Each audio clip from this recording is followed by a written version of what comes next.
Peyğəmbər buyurdu, bir qrup insanlar olacaq ki, əlləri, qolları, ayaqları kəsik şəkildə qəbirdən qalxacaq. Dedilər, Peyğəmbər, onlar kimdirlər? Cavab verdi Peyğəmbər ki, onlar o şəxslərdir ki, qonşularına əziyyət veriblər.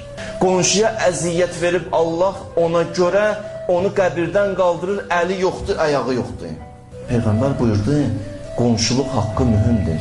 Qonşuluq haqqı o qədər mühümdür ki, buyurdu, əgər qonşun müsəlman olsa, bir onun müsəlman haqqı var boynunda, bir də onun qonşuluq haqqı var. Hətta müsəlman olmasa, kafir olsa belə qonşun, onun qonşuluq haqqı var ha boynunda, biləsən. Qonşum kafirdir, haqq var boynunda. Biz bugün hamımıza deyirəm, kişilərə və qadınlara, qonşularımız üçün, yan yörəmizdə yaşayanlar üçün, onların hidayəti üçün düşünürük, yoxsa yox? Mən qonşumu namaza dəvət edirəm, yoxsa yox? Mən yaxın qonşuma çətin anında yanında oluram, yoxsa yox? Qonşusuna əziyyət verən insanlar. Bunlar sorulsaldır. Belə şeylər gözün adiləşib, çox adiləşib. Fikir verən, istisna insanları qoyduq kənara, istisnanı qoyandan sonra fikir verənlər elə də o qədər də yoxdur, qonşudur da. Peyğəmbər də belə deyil. Gələk ona, haqqı var boynunda. Hətta bir dənə hədisi oxudum, hədis budur, Peyğəmbərdən buyurur, bir insan gecə özü tox yata, qonşusu ac yata, Allah deyir, mənə iman gətirmir o insan. Gələk, görür qonşusu işləmir, bir baxar, onun üçün kömək eləyər, bir iş üçün, iş tapa eləyər. Bunlar mühüm məsələlərdir. Bir şəxs var idi, abidlərdən biri idi, Rəcəbəli Xəyyat. Bu deyir, bir gün gecə yatdım, bir dənə yuxu gördüm. Yuxuda gördüm, mənə dedilər, ay mucrim, mucrim yəni günahkar. Durdum yuxudan. Dedi, bu günahkar sözü mənə elə belə deyilmi baxı? Mənə əgər deyilib, ay günahkar nəsə eləmişəm. Deyir, oturdum, araşdırdım, görürsən, nə eləmişəm. Araşdırdım, gördüm, bir şey tapa bilmirəm mən. Narahatam. Axırda deyir, ailəmə dedim, həyat yoldaşıma dedim ki, bir qonşunla maraqlanmışsan, gör vəziyyəti necədir. Deyir, getdi, maraqlandı, gəldi ki, ağa, bizim qonşumuz dünən gecə az yatıb, imkanları yox imiş. Dedi, Allah hələ onu işarə edir mənə. Bu nə səviyyəyə çatıb? Bilirsiniz nə deməkdir bu? Bunun mənası budur. Buna bir dənə zərbə gələndə, bir dənə söz deyiləndə, ay günahkar, bu oturur, araşdırır ki, hansı günah eləmişəm. İndi mənə deyilsə, mən hansı günahımı araşdırım? 50 dənə günahdır gün ərzində, hə? Hansı deyim, hansından deyim? Bu insan axtarır səhifəni, araşdırır dünənki günü, görür günah eləməyib bilə-bilə. Deyib, bəlkə bilmədən bir dənə neysə eləmişəm. Allah qınayır məni ki, niyə diqqətli deyilsən? Axtarır o səhifədə, görür bir dənə diqqətsizlik eləyib, deyirəm, bu diqqətsizliyimə görə Allah mənə mucrimdir. Mən gələk, amma başqa cürə, mən gündə o 50 dənə, 60 dənə günahı sayayım. Bilim ki, elə olunandır, adam heç başını itirir bəzi vaxtlar. O orada, o onu araşdırır. Çünki böyük ruhun sahibidir bunlar. Bunlar gedib bir məqama çatıblar ki, bunlar bir dənə günahı o qədər böyük dağ kimi görürlər ki, deyirlər, o günahı eləmək olmaz axı. Mən niyə eləyirəm?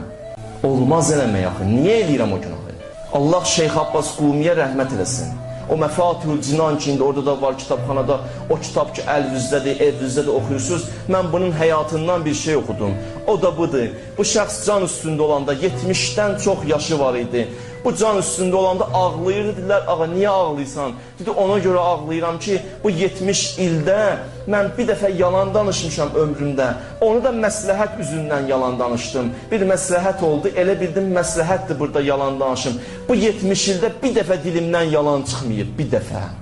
40 gün çıxmasın elə bəndədən. 40 gün adam yalan danışmıyor. 70 ildir bu adam yalan danışmır. Bir dəfə ömründə məsləhət üzündən yalan danışır. İndi deyir, Allahın huzuruna gedirəm. Allah mənəsə deyə, bu yalanı niyə danışmısan? Mən cavab verəcəm ona filan məsləhətə görə. Narahatam ki, görəsən o məsləhəti məndən qəbul edəcək. Bu buna narahatdır. O buna narahatdır. Gələn insan əziyyət vermir qonşusuna. Müxtəlif cür əziyyət vermiyorlar da. 7-ci mərtəbədən zibili atır, bir dənə düşməyə çətindir buna. Gəl düşdü 3-cü mərtəbədə qonşunun eyvanına. Bu günahdır. Zibili yığ, ahda. Xüsusilə iman əhli kimi tanıyırsan. Tanıyırlar səni, məni. Bilən mömindir. Deməzlər mömin niyə belə deyir. İctimai yerlərdə mömin təmizliyə daha çox diqqət yetirməlidir. Məscidin həyətində. Məsələn, indi bir nəsə çəkir, onu götürür atı həyətə. Onu niyə atırsan həyətə? Biz yığışdırıcıq, o xidmətçilər onsa yığışdıracaq, savabdır, cənnətə geyir. Eyb yoxdur. Onu atmadı oranmı? Dəstəmazxanaya daxil olan insan təmizdir. Dəstəmazxananın içində hər şey var, üzr istəyirəm sizdən. Təmizliyə riayət eləyə çıxadı oradan. Bu iman əhlinin vəzifəsidir axı. Doğru olmaz ki, oranı pis vəziyyətdə qoya insan çıxar. Elə mömin orada da diqqətli ola da, zahiri məsələləri də fikir verə də. O cürlə qonşunun incisə, onun qiyamətdə sorğu-sualı var. İnsan gələ diqqətli olan. Buyururlar, hətta biri həyat evində yaşayır, çıxır damının üstünə, öz damının üstünə. Damının üstünə çıxanda qonşunun həyəti görünəcək axı. Gərək geçsin qonşusuna desin ki, mən damının üstünə çıxıram. İndi sənin həyətin də ola bilər.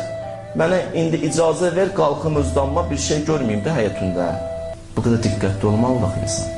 O qədər deyingən ola ki, elə incidə qonşularını, bunun qiyamət, cəhənnəm sorğu-sualı var, cəhənnəmə insan aparar bu məsələlər. Peyğəmbərə gələdilər, bir dənə xanım var, bir dənə qadın var. Peyğəmbər gecələr ibadət, gündüz oruçdur. Dedi, amma biraz dilində müşkil var. Hələ qonşularını çox incidir. Peyğəmbər dedi, onda xeyir yoxdur, o cəhənnəmlikdir. O qadına da aiddir, kişiyə də aid, təkcə qadına aid deyil ki, məsələ. Qonşu mövzusuna o qədər fikir verib din, gəlib hətta deyir, qiyamət günü qalxanda insan belə qalxır. Qonşusundan əmanəti götürüb, əmanət aylarla da illərdir qalıb bunun evində aparıb əmanəti qaytarmır. Bunun sorğu-sualı var, yoxsa yox? Ayətullah Havili deyir, böyük alimlərimizdən biri idi. Bir gün deyir, getdim tələbələrlə birlikdə.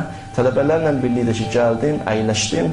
Bir dənə bağ idi, çağırmışlar bizi. Bağda deyir, gördüm, üzüm var. Ayətullah Havili dedi ki, üzüm istəyirəm, gətirin, üzüm verin mənə. Deyir, bağdan işləyən bağban üzüm gətirdi, qabı qoydu qabağına. Ayətullah Havili baxdı üzümə, yemək istədi, dayandı. Deyir, aha, niyə yemirsən? Dedim, nəsə meylim yoxdur. Dedi, abi, istədim, dedi, yox, yeyə bilmirəm. İstəyirəm, götürüm, qoyun bunu, ağzıma qoya bilmirəm.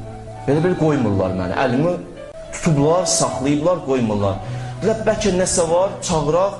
Ev sahibini çağır, ev sahibindən soruşdu ki, bunun xümsü çıxıb, zəkatı çıxıb, bu suyu hardandır, qəslidir, qəsli deyil. Dedi, hamısı yerindədir, narahat olma.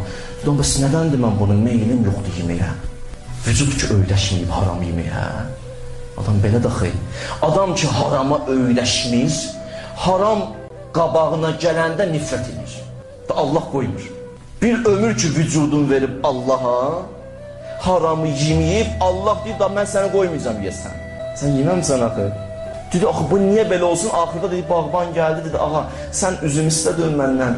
Mən həyətdəki üzümə baxdım, gördüm, hələ şirin deyil. Amma getdim, qonşunun həyətindən götürdüm. Qonşudan da götürdüm, dedim, verin, yiyəsiz, sonra qeyb icazəsini alaram. Dedi, hələ bu məsələdir. Götür, apar bunu. Biz icazəsiz bir şey yemərik. Allah qoymurdu onu görə məni. Qonşumundur. Bu qədər diqqət eləmək. Qonşunun deyənə sorğu-sualı olar mənə. Hətta İmam Baqir əleyhissalam buyurur, qonşunun haqqı ananın haqqı kimidir. Bundan oturufu nədir istəyirsiniz? Ana haqqı kimi buna bənzəyir. Qonşusun gələk insan hidayəti üçün fikirləşən, qonşunun haqqında gələk düşünə, onu namaza dəvət eləyə, xanımlar xanımları, kişilər kişiləri, hərdən əlindən tuta gətirə məscidə, gəl məscidə gedək orada otur, əyləş, namaz qılmayıb, yoxdur, gəl otur. Özüm durdum, gəldim. Hər cümə özüm dururam, gəlirəm, nə olsun? Bir dənə gələndə əlimlə birini tutum, gətirim, gəl məscidə. Gəl burada gör nə var, nə yox? Bir dənə Allahdan bir kəlmə, Allahın kəlməsini eşit. O qiyam, əgər burada hidayət olsa, qiyamətə qədər sənə əcr var, biləsən. Qiyamətə qədər sənə əcr var.